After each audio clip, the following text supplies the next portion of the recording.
Good evening everyone, स्वागत है आप सभी का जीके जोन में।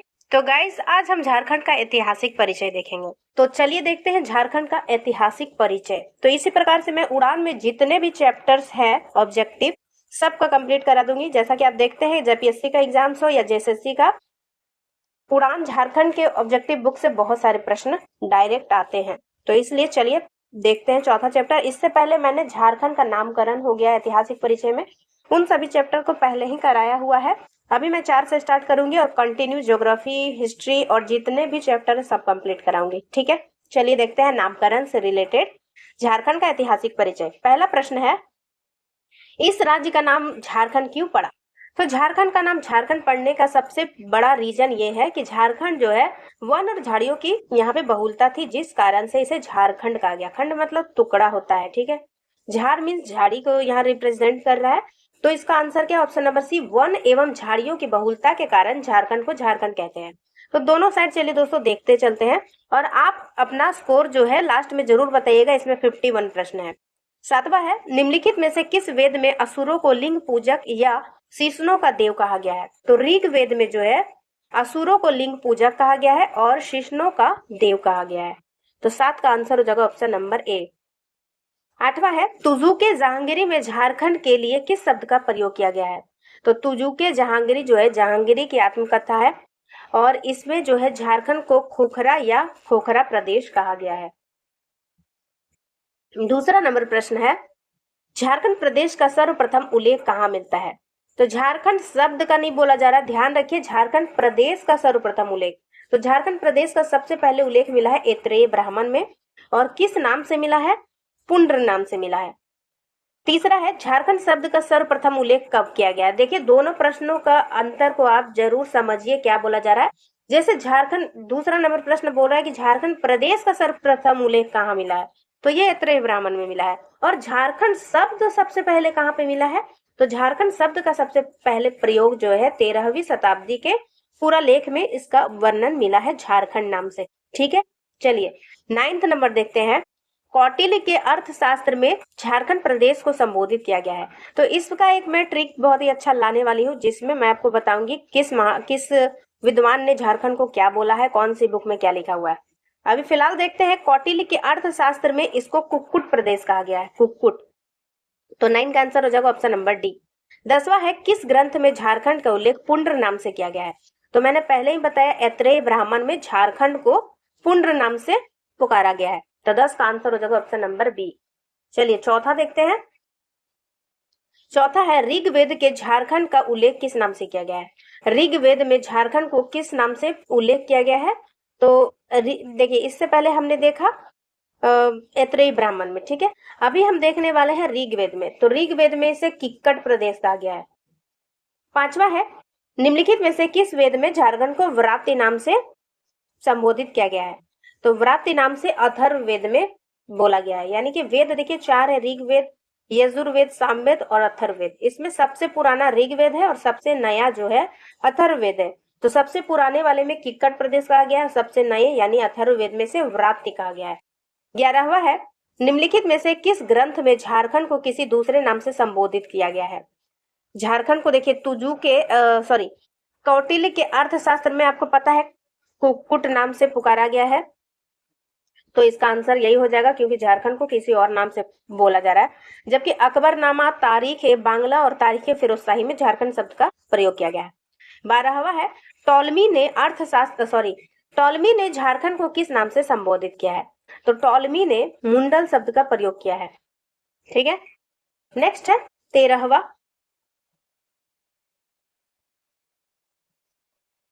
छठा है, वैदिक साहित्यों में झारखंड की जनजातियों के लिए निम्नलिखित में से किस शब्द का प्रयोग हुआ है? तो झारखंड की जनजातियों के लिए जो है असुर शब्द का प्रयोग हुआ है। छठा का आंसर हो जाएगा ऑप्शन नंबर सी। 13वां है, वायु पुराण नामक ग्रंथ में झारखंड को किस नाम से संबोधित किया गया है? वायु पुराण में झारखंड को जो है मुरंड कहा गया है।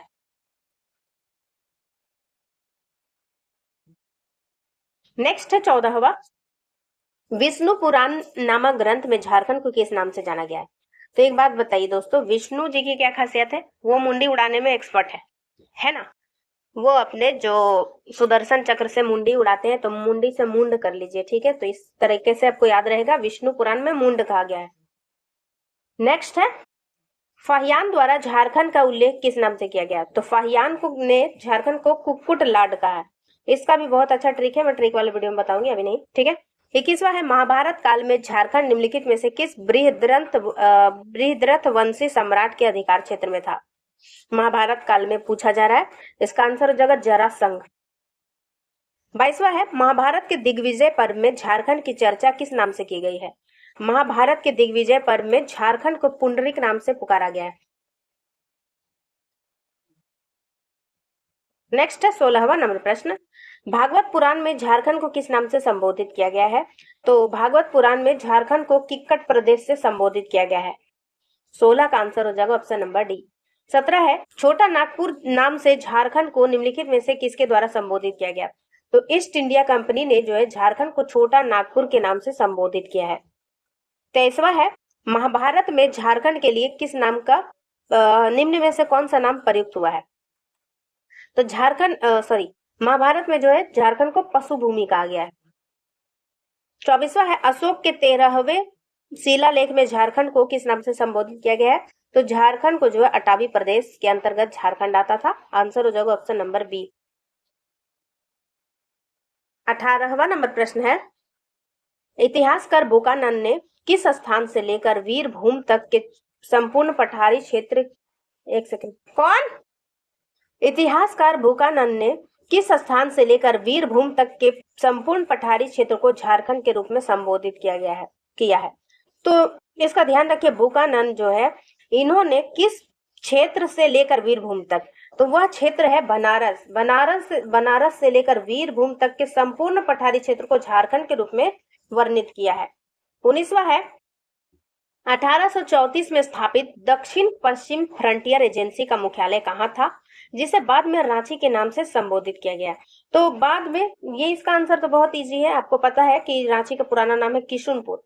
किशुनपुर जो है यही बाद में चलकर जो है रांची बना, ठीक है।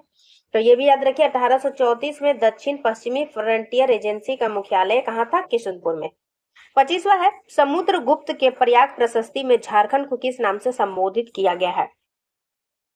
समुद्रगुप्त के प्रयाग प्रशस्ति में झारखंड को जो है मुरुंड प्रदेश के रूप में वर्णित किया गया है। 25 का आंसर हो जाएगा ऑप्शन नंबर सी। 26वां है, तारीख ए फिरोज शाही में झारखंड को किस नाम से संबोधित किया गया? तो तारीख ए फिरोज शाही में झारखंड को झारखंड के रूप में वर्णित किया गया है। 27वां है, तारीख ए बांग्ला में झारखंड को किस नाम से संबोधित किया गया? तो इसमें भी झारखंड को झारखंड नाम से ही संबोधित किया गया है। नेक्स्ट है 20वां, झारखंड शब्द का प्रथम पुरातात्विक प्रमाण कहां से प्राप्त हुआ है? तो ये मैंने आपको बताया था 13वीं सदी के ताम्रपत्र में।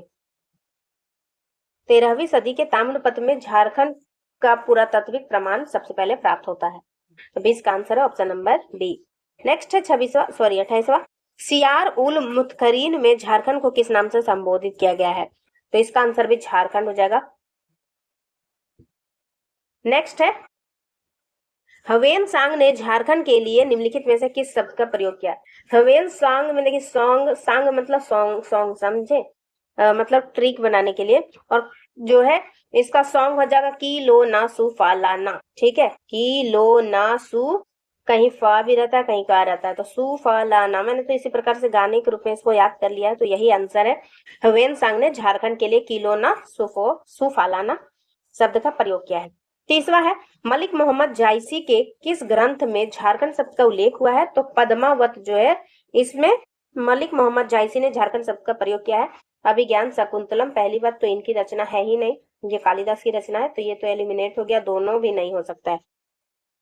36वां नंबर प्रश्न है, झारखंड को कर्क खंड के रूप में क्यों जाना जाता है? तो झारखंड को कर्क खंड के रूप में इस बुक के हिसाब से इसका आंसर ऑप्शन नंबर बी, जनजातियों की अधिकता के कारण इसको कर्क खंड कहते हैं। मुझे लग रहा था कि कर्क रेखा यहाँ से गुजरती है, इसलिए इसका नाम होगा कर्क खंड, लेकिन नहीं, आंसर है ऑप्शन नंबर बी, झारखंड में जनजातियों की अधिकता के कारण इसको कर्क खंड के रूप में जाना जाता है। नेक्स्ट है 37वां नंबर प्रश्न, कर्क स्वर्ण नाम से झारखंड के किस क्षेत्र को संबोधित किया गया है? तो झारखंड के छोटा नागपुर को कर्क स्वर्ण के रूप में संबोधित किया गया है। नेक्स्ट है 38 नंबर, पूर्व मध्यकालीन संस्कृत साहित्य में झारखंड को किस नाम से संबोधित किया गया है। इस प्रश्न को बिल्कुल ध्यान रखिए, पूर्व मध्यकालीन संस्कृत साहित्य में सेम टू सेम प्रश्न आता है। पूर्व मध्यकालीन संस्कृत साहित्य में झारखंड को किस नाम से संबोधित किया जाता है, तो इसका आंसर हो जाएगा कालिंद देश। 31वां है, निम्नलिखित में से भक्ति काल के किस कवि ने अपने दोहे में झारखंड का उल्लेख किया है। भक्ति काल के किस कवि ने झारखंड का उल्लेख किया अपने दोहे में, तो वो हो जाएगा कबीरदास।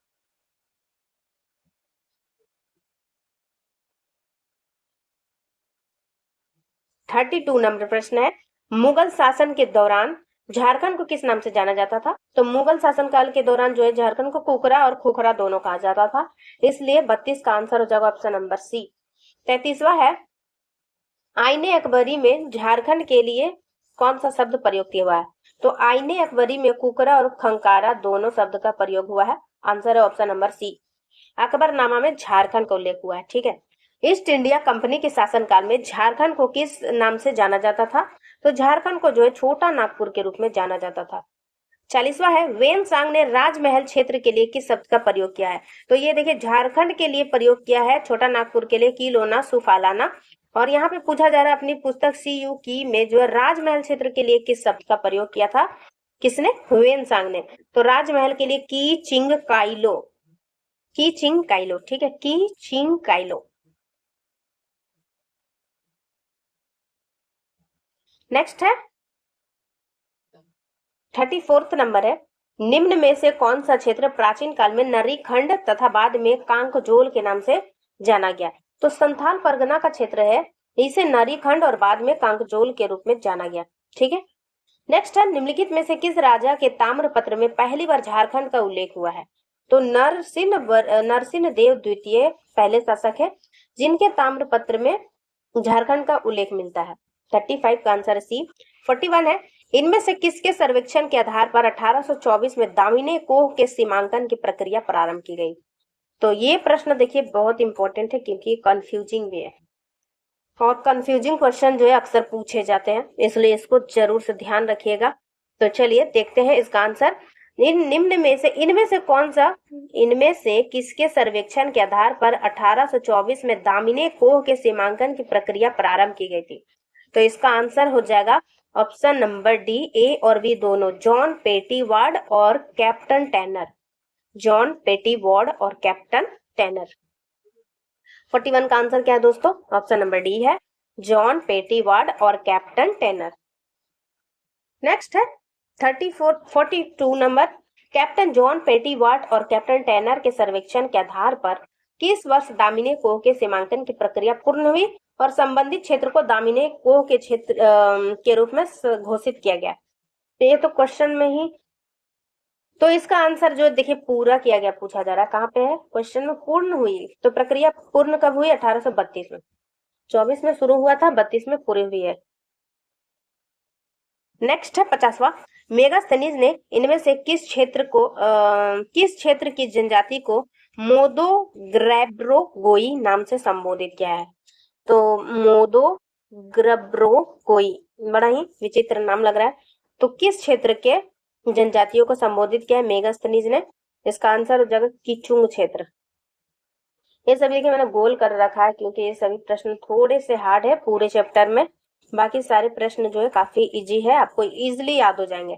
तो ये देख लीजिए अलग से ही, बिल्कुल इसको नोट करके रख लीजिए। मेगास्थनीज ने कीचुंग क्षेत्र के जनजातियों को मोदो ग्रैब्रोगोई नाम से संबोधित किया है। 50 का आंसर है ऑप्शन नंबर ए। नेक्स्ट है 51वां है, निम्न जनजातियों के झारखंड में निवास के आधार पर सही क्रम क्या है। तो मतलब कब से कौन सी जनजाति सबसे पहले थी, उसके बाद सबसे बाद की जनजाति कौन सी है, बेसिकली प्रश्न यही है। तो देखिए सबसे पुरानी जनजाति असुर है, असुर जिसमें नहीं है उसको काट दीजिए। असुर बिरहोर जो है ये पुरानी जनजातियों में से एक है, और मुंडा जो है काफी देर से आई थी, चेरो और भी देर से आई है। तो यहाँ तो क्रम बिगड़ गया है, तो गलत है। ऑप्शन नंबर 20 का आंसर है असुर, कोरवा, मुंडा, चेरो, इनके आने का क्रम जो है झारखंड में इसी प्रकार से है। 43 नंबर है, निम्नलिखित में से किस व्यक्ति ने रांची के लिए चुटिया नागपुर शब्द का प्रयोग किया है। चुटिया नागपुर शब्द का प्रयोग जो है JH हैविट ने किया, और ये तो मैंने एक वीडियो में ट्रिक आपको बताया भी था। नेक्स्ट है 44वां, दक्षिण पश्चिम फ्रंटियर एजेंसी की स्थापना कब की गई थी? दक्षिण पश्चिम फ्रंटियर एजेंसी, ये बहुत इंपॉर्टेंट प्रश्न है, अक्सर पूछे जाते हैं, इसको एकदम हाईलाइट कर लीजिए। इसका आंसर है 1834 में। 1834 में स्थापित दक्षिण पश्चिम फ्रंटियर एजेंसी का मुख्यालय कहाँ पे था? तो ये भी इंपॉर्टेंट प्रश्न है, मुख्यालय कहाँ था? तो ये था रामगढ़ में। हालांकि मुझे बिल्कुल नहीं लग रहा है, इसका मुख्यालय मुझे लगता है विल्किंसनगंज होना चाहिए। इसमें देखिए सी दिया हुआ है, लेकिन मुझे पता है इसका आंसर विल्किंसनगंज होगा। इसका मैं आपको कंफर्म भी कर दूंगी कमेंट सेक्शन में, ठीक है। मेरे नजर में इसको आप विल्किंसनगंज मानिए, और बुक में दिया है रामगढ़, ठीक है। नेक्स्ट देखते हैं 46 नंबर, विल्किंसनगंज का एक अन्य नाम क्या है? तो इसका एक अन्य नाम है किशुनपुर। 46 का आंसर क्या हो जाएगा? Option number A. नेक्स्ट है किशुनपुर का नया नाम क्या है? किशुनपुर का नया नाम है रांची। नेक्स्ट है टोलमी ने खरसावा के लिए कौन सा शब्द का प्रयोग किया है?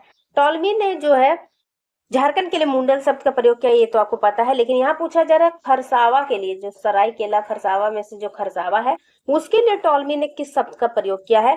तो ये हो जाएगा राजमहल। ये भी प्रश्न मुझे, सॉरी वही मैं भी सोच रही हूँ, राजमहल कहाँ से हो जाएगा इसका आंसर? इसका आंसर हो जाएगा करतानिया। करतानिया, ठीक है। खरसावा खर कर, ऐसे याद रखे, खर कर खर कर खर, खरसावा करतावा, ऐसे याद रखे, तानिया। नेक्स्ट है आज का आखिरी प्रश्न है, इनमें से कौन सा क्षेत्र प्राचीन काल में जंगल तरी के नाम से जाना जाता था? तो जंगल तरी के नाम से जो है संथाल परगना का क्षेत्र जाना जाता था। तो गाइज ये देखिए ऑप्शन उत्तरमाला भी देख लीजिए, और इसका देखिए, इसका विशेष प्रकार से अगर आप चाहें तो आप भी इसका आंसर दे सकते हैं। मेरा आंसर है विल्किंसनगंज, ठीक है। तो दोस्तों वीडियो अच्छा लगे तो लाइक शेयर, चैनल को सब्सक्राइब कीजिए, और अभी अभी खाली समय में अगर आप बैठे हैं, जब झारखंड के किसी भी एग्जाम्स की तैयारी अभी नहीं कर रहे हैं, तो आप लाइट मोड में ये सब वीडियो देख सकते हैं, जिससे नेक्स्ट जब भी जेपीएससी आने वाला हो या फिर जेएसएससी के एग्जाम्स हो तो आपको हेल्प मिल सके। और आपको पता ही है झारखंड के कैसा सिस्टम है, किस प्रकार से फॉर्म भराया था, उसके बाद कितना जल्दबाजी में जेपीएससी का एग्जाम्स लिया गया था। तो ऐसी परिस्थिति में बहुत सारे लोगों ने, जो अच्छे अच्छे लोग हैं पढ़ने में, वो पीटी में फेल हो गए थे। तो गाइस चलिए अगले वीडियो मिलते हैं। वीडियो देखने के लिए धन्यवाद।